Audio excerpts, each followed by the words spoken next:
అధ్యక్ష, మొదటిసారి అసెంబ్లీలో అడుగుపెట్టేటువంటి మాలాంటి వాళ్లకు మా మక్తల్ నియోజకవర్గం 72 ఏళ్ల కళ. మొదటిసారి మక్తల్ నియోజకవర్గ ప్రజలు మక్తల్ వాసిని ఎన్నుకోబడి ఇక్కడ పంపించడం జరిగింది. అడగగానే అవకాశం ఇచ్చిన మీకు, అవకాశం ఇప్పించిన మా శ్రీధరన్నకు నా హృదయపూర్వక ధన్యవాదాలు. అదే మాదిరిగా మా నియోజకవర్గ ప్రజల తరఫు నుంచి మీకు ధన్యవాదాలు తెలియజేస్తా ఉన్నా. నేనే మన దగ్గర కృష్ణానది జలాల విషయం చాలా స్పష్టంగా డిస్కస్ చేయడం జరిగింది. తెలంగాణలో ఆల్మట్టి, నారాయణపూర్ తర్వాత మొదటగా తాకేది నారాయణపేట జిల్లాలోని మక్తల్ నియోజకవర్గం. అయితే ఈ నియోజకవర్గంలో మొత్తం నియోజకవర్గం ఇప్పటికి కూడా 100 కిలోమీటర్ల వరకు మా నియోజకవర్గంలో కృష్ణానది పారుతుంది అధ్యక్ష. కానీ ఇప్పటిదాకా కూడా సగం నియోజకవర్గంలో తాగునీటికి, సాగునీటికి ఇంకా వ్యవస్థ చాలా చిన్న భిన్నంగా ఉంది. మా ప్రాంతంలో ఆనాడు రాజశేఖర రెడ్డి గారు పాదయాత్ర చేస్తూ ఏదైతే సంగమండ, అదే మాదిరిగా భూత్పూర్ రిజర్వాయర్లు ఎత్తిపోతల పథకాలు ఏర్పాటు చేశారో దాని ప్రకారంగా చేసిన పూర్తి స్థాయి పని అయిపోయిన తర్వాత గత 10 సంవత్సరాలుగా మిగిలిన కొద్దిపాటి పనిని కూడా పూర్తి చేయకుండా ఎలాంటి ఒక్క పైసా కూడా సంగమండకు కానీ భూత్పూర్కి కానీ ఇవ్వకుండా వేలాది మంది రైతులు అధ్యక్ష, వేలాది మంది రైతులు వాళ్ళ భూముల్ని ఆ రోజు 20,000కు 30,000కు ఎకరం భూమి ఇవ్వడం జరిగింది. ఈ ప్రాంతంలో ప్రాజెక్ట్ అయితే ఈ ప్రాంతం అంతా కూడా సస్యశ్యామలం అవుతుంది అనుకొని చెప్పేసి వాళ్ళ భూములు ఇవ్వడం జరిగింది. ఈ రోజు వరకు కూడా ఆ భూమికి సంబంధించిన పూర్తి లబ్ధి చేకూరలే అక్కడ ఉన్నటువంటి వ్యవసాయదారులకు.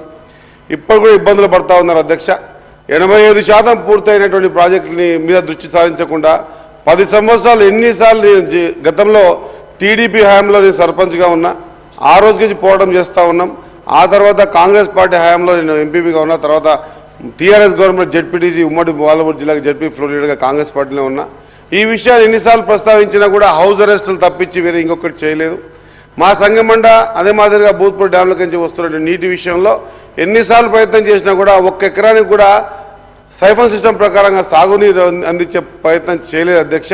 ₹1 కూడా ఇవ్వకుండా ఇప్పటిదాకా చిన్న డబ్బులు దగ్గర 32 కోట్లు లేదా సంగమండకు 9 కోట్లు, ఈ 32 కోట్లు ఇస్తే అక్కడ సంగమండ నిర్వాసితులు ఏవైతే ఉన్నారో వాళ్ళు ఒక బండని ఆపారు అధ్యక్ష. ఆ బండని పలగొట్టమని చెప్పేసి ఎంత పెద్ద ఎత్తున ప్రయత్నాలు చేసినా కూడా ఇప్పటిదాకా చలించే అధ్యక్ష. ఇప్పుడు ఈ మధ్యకాలంలో ఈ విషయాన్ని ముఖ్యమంత్రి వర్యులకు, అదే మాదిరిగా ఉత్తమ్ కుమార్ రెడ్డి దృష్టికి తీసుకెళ్తే సానుకూలంగా స్పందించి వారు ఇప్పుడు ఆ విషయాన్ని ముందుకు తీసుకుపోతున్నారు అధ్యక్ష.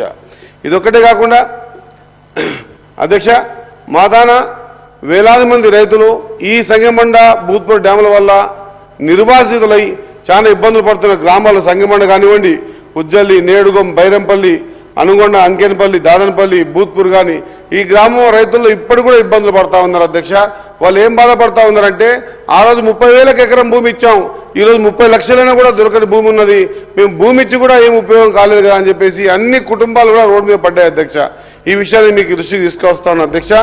ఇట్లా కాకుండా నిజమైన నాయకుడు ఎవరంటే మా దగ్గర ఉన్న వాంటింగ్ని గుర్తించి ఏదైతే మక్తల్, అదే మాదిరిగా నారాయణపేట, కొడంగల్ ఎత్తిపోత పథకాన్ని ఇచ్చినటువంటి పెద్ద హృదయంతో జీవో నెంబర్ 69ని 2,945 కోట్లతో మాకు ఒక వరాన్ని ఇచ్చినటువంటి రేవంత్ రెడ్డి గారికి, అదే ముఖ్యమంత్రి గారికి, అదేవిధంగా ఉత్తమ్ కుమార్ రెడ్డి గారికి మా తరఫున, మా నారాయణపేట నియోజకవర్గ ప్రజల తరఫున సహృదయంగా ఈ వేదిక నుంచి నమస్కారాలు తెలియజేస్తా ఉన్నాం అధ్యక్ష.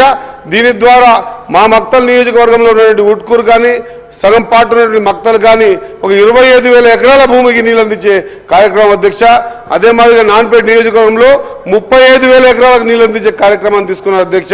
ఇది ఎన్నో ఏండ్ల కళ, 60 ఏండ్ల కళని సాకారం చేసినటువంటి మా అందరి ప్రియతమ నాయకుడు మా ముఖ్యమంత్రి రేవంత్ రెడ్డి గారికి మనస్ఫూర్తిగా ధన్యవాదాలు తెలియజేస్తా ఉన్నా. అదే మాదిరి ఇరిగేషన్ శాఖ మంత్రి ఉత్తమ్ కుమార్ రెడ్డి గారు కూడా మా తరఫున, మా పరిణికమ్మ తరఫున హృదయపూర్వక ధన్యవాదాలు తెలియజేస్తా ఉన్నా అధ్యక్ష. ఇదొక్కటే కాదు, మక్తల్ నియోజకవర్గం అంటేనే అదేదో కర్ణాటక పక్కన ఉంటుంది, దాని గురించి పట్టించుకుని నాదులు లేకుండా పోయింది అధ్యక్ష. గత 10 సంవత్సరాలుగా ఈ విషయంలో ఎన్నిసార్లు జిల్లా పరిషత్లో కానీ ఎక్కడ మాట్లాడినా కూడా ఇప్పటిదాకా ఒక్కసారి కూడా ఆ నియోజకవర్గానికి దాదాపు 3-4 సార్లు హరీష్ రావు గారు వచ్చారు, గతంలో 3-4 సార్లు కేటీఆర్ గారు వచ్చారు. వచ్చిన ప్రతిసారైనా ఆయన వచ్చిపోయినప్పుడల్లా ఒక ఇళ్లను ఇస్తాడేమనుకుంటే మొత్తం రాష్ట్రంలో ఇండ్లే డబుల్ బెడ్రూమ్ ఇండ్లు కట్టని నియోజకవర్గం ఏదైనా ఉందంటే అది మక్తల్ నియోజకవర్గం అధ్యక్ష. ఒక్కటంటే ఒక డబుల్ బెడ్రూమ్ కూడా కట్టలేదు అధ్యక్ష. అదొకటే కాకుండా ఇంత చెప్పుకుంటున్నాం అధ్యక్ష, కొన్ని నియోజకవర్గాల పేర్లు మారినాయి, కానీ వ్యవస్థ పుట్టినప్పటికీ కూడా మా మక్తల్ నియోజకవర్గం పేరు అట్లే ఉంది అధ్యక్ష. కానీ ఇప్పటి వరకు కూడా మక్తల్ నియోజకవర్గం హెడ్ క్వార్టర్లో ఒక డిగ్రీ కాలేజ్ లేదు అధ్యక్ష, ఒక ఫైర్ స్టేషన్ లేదు అధ్యక్ష, ఒక సబ్ స్టేషన్ లేదు అధ్యక్ష, ఇంకొక కోర్టు లేదు అధ్యక్ష. ఏ చిన్న అఫీషియల్స్గా తీసుకోవాల్సిన ప్రతి కార్యక్రమానికి ఒక బిల్డింగ్ కూడా లేదు అధ్యక్ష. ఇది మా దౌర్భాగ్యం అధ్యక్ష. ఇప్పుడైనా సరే మరి మా నియోజకవర్గానికి మా నారాయణపేట జిల్లా రేవంత్ రెడ్డి గారు ముఖ్యమంత్రి కావడం మాకంతా కూడా అదృష్టం అధ్యక్ష. మాదాన ఉన్నటువంటి 7 మండలాలు ఆత్మకూరు, అమర్చింత, నర్వా, ఉట్కూరు, మక్తల్, మాగనూరు, కృష్ణ అధ్యక్ష. ఎన్నో ఏళ్ల కంచి కూడా ఆత్మకూరు నియోజకవర్గం మా నియోజకవర్గం 2 డివైడ్ చేశారు అధ్యక్ష. మా నియోజకవర్గాన్ని ఆత్మకూరు, అమర్చింతను వనపర్తి జిల్లాలో కలిపారు. అక్కడ ఎన్నో సంవత్సరాల కించి అడుగుతున్న కోరిక అధ్యక్ష, ఖచ్చితంగా ఆత్మకూరు రెవెన్యూ డివిజన్ చేయమని చెప్పేసి దాని మీద ఎక్కడ దృష్టి సాధించలేదు అధ్యక్ష. అదే మాదిరిగా మక్తల్ నియోజకవర్గ హెడ్ క్వార్టర్ అయినటువంటి మక్తల్ని కూడా గత 30 ఏళ్లుగా ఖచ్చితంగా అందరూ పోరాటం చేస్తూ ఉన్నారు అధ్యక్ష, మక్తల్ని కూడా రెవెన్యూ డివిజన్ చేయమని చెప్పేసి. ఇప్పటివరకు దాని విషయంలో గత 10 సంవత్సరాలుగా ఎన్ని పోరాటాలు చేసినా కూడా ఖచ్చితంగా స్పందన రాకపోయింది అధ్యక్ష. అదే మాదిరిగా నర్వ మండల హెడ్ క్వార్టర్లో అన్నిటికీ మధ్యలో ఉండే నర్వ మండల హెడ్ క్వార్టర్లో కూడా ఖచ్చితంగా ఒక ఇంటర్మీడియట్ కాలేజ్ కావాలని చెప్పేసి ఎన్నిసార్లు ప్రస్తావించినా కూడా ఖచ్చితంగా ఆయన దృష్టి సారించలేదు అధ్యక్ష. అదే మాదిరిగా అమర్చింతలో ఎక్కువ ఉండేది బీడీ కార్మికుల అధ్యక్ష, అదే మాదిరిగా నేత మగ్గాలు వేసిన నేతల అధ్యక్ష. ఎన్నిసార్లు విన్నవించుకున్నా కూడా బీడీ కార్మికులకు కానీ నేత మగ్గాలు వేసే వాళ్ళకి కానీ కూడా ఎలాంటి లబ్ధి చేకూర్చలేదు అధ్యక్ష. అమర్చింత మండలాన్ని పూర్తిగా నిర్వీర్యం చేసింది అధ్యక్ష. అదే మాదిరిగా మీ ఉట్కూరు చూస్తే అధ్యక్ష, ఉట్కూరుకి ఇప్పుడు ఈ జియో నంబర్ 69 ద్వారా వచ్చే నీళ్లు తప్ప ఒట్టిగడ్డగా మిగిలిపోయింది అధ్యక్ష. ఆ ఉట్కూరుని కూడా సౌహృదంతో మీరు ఇక్కడ కూడా బీడీ కార్మికులు ఉంటారు అధ్యక్ష, వీళ్ళ గురించి కూడా ఆలోచన చేయాల్సిన అవసరం ఉందని తెలియజేస్తా ఉన్నా అధ్యక్ష. ఇదొక్కటే కాకుండా కృష్ణా, మాందూరు మండలాల్లో మాకు కొంత ఇరిగేటెడ్ పొలాలు ఉన్నాయి అధ్యక్ష. ఆ ప్రాంతం అంతా కూడా వేరోజు కావాలి, లేదా పెద్ద పెద్ద గోదాములు కావాలి. వరి పండంగానే హార్వెస్టర్తో కట్ చేసి ఎక్కడికక్కడ అమ్ముకునేటువంటి పరిస్థితి రైతులకు దాపరించింది అధ్యక్ష. కొంత రేటు వచ్చేంత వరకు ఆపుకునే పరిస్థితి లేకుండా పోయింది అధ్యక్ష. ఈ విషయాలన్నీ కూడా మీకు ఎందుకు తీసుకొస్తామంటే, గతంలో ఎన్నిసార్లు ఈ విషయం గురించి మాట్లాడినా కూడా, ఈ విషయం చెప్పినా కూడా ఎక్కడ కూడా పట్టించుకున్న పాపాన పోలే అధ్యక్ష. చిన్న చిన్న విషయాలు కూడా. మరి విచిత్రమైన సంఘటన ఏంటంటే అధ్యక్ష, నేను ఎంపీటీసీగా ఉన్నా, జెడ్పీటీసీగా ఉన్నప్పుడు మేము అప్పుడు ఆ డీకేఆర్ గారు కాంగ్రెస్ పార్టీలో ఉండే, మేమంతా కలిసి గోపులాపురం పంప్ హౌస్ని టెస్ట్ రైడ్ చేసి నీళ్లు రైతులకు ఇచ్చే కార్యక్రమం ఏర్పాటు చేసిన తర్వాత వీళ్ళు టీఆర్ఎస్ గవర్నమెంట్ వచ్చిన తర్వాత ఏం చేసిందంటే అధ్యక్ష, మేం చేసిన కార్యక్రమాన్ని నేమ్ ప్లేట్లు చేంజ్ చేసి మరొకసారి హరీష్ రావు గారు వచ్చి మళ్ళీ ఆ కార్యక్రమాన్ని మరొకసారి చేయడానికి పనికొచ్చింది తప్ప ఎక్కడ కూడా మక్తల్ నియోజకవర్గాన్ని అడిగిన పాపన పోలే అధ్యక్ష. ఆత్మకూరు కానీ, అమర్చింత కానీ, నర్వ కానీ, ఉట్కూరు కానీ, మక్తల్ కానీ, మాగనూరు కానీ, కృష్ణ కానీ 7 మండలాలకు సంబంధించిన అన్ని విషయాలను కూడా ప్రస్తావన చేసి ప్రతిసారి ఏం జరిగింది మక్తల్లో అంటే ఏదైనా కార్యక్రమం గురించి అడుగుదామనే వరకల్లా హౌస్ అరెస్ట్ అధ్యక్ష. దగ్గర 72 సార్లు హౌస్ అరెస్ట్ అయిన తర్వాత కూడా ఖచ్చితంగా పోవడం చేయాల్సి ముందుకు రావాల్సి వచ్చింది అధ్యక్ష.